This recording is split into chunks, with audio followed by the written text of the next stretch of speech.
విజయనగరం బొండపల్లి గ్రామంలో దారుణం జరిగింది.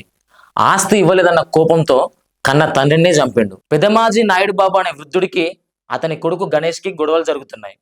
15 రోజుల క్రితం గొడవ జరిగితే నాయుడు బాబు కాలు విరిగింది. వైద్యం కోసం కొడుకుని డబ్బులు అడిగితే కొడుకు ఇవ్వలేదు. ఇక చేసేదేం లేక తనకున్న భూమిలో కొంత అమ్ముదామనుకుంటే ఆ విషయం తెలుసుకున్న గణేష్ కోపంతో రగిలిపోయి అందరూ పడుకున్నాక గుణపంతో తండ్రి గుండెల మీద గుద్దిండు. నన్ను వదిలిపెట్టు అని ఆ తండ్రి తన కొడుకు కాళ్ళు పట్టుకున్నా ఆ కొడుకు కనికరించలేదు. చనిపోయే వరకు కొట్టిండు. చనిపోకపోతే ముక్కు నోరు మూసి చంపిండు.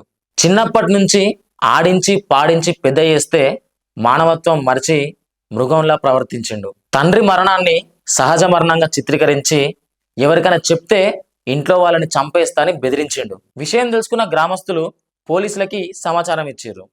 పరారీలో ఉన్న గణేష్ కోసం గాలిస్తుర్రు. ఇట్లాంటి కొడుకులని నడి రోడ్డు మీద ఉరిదీయాలి.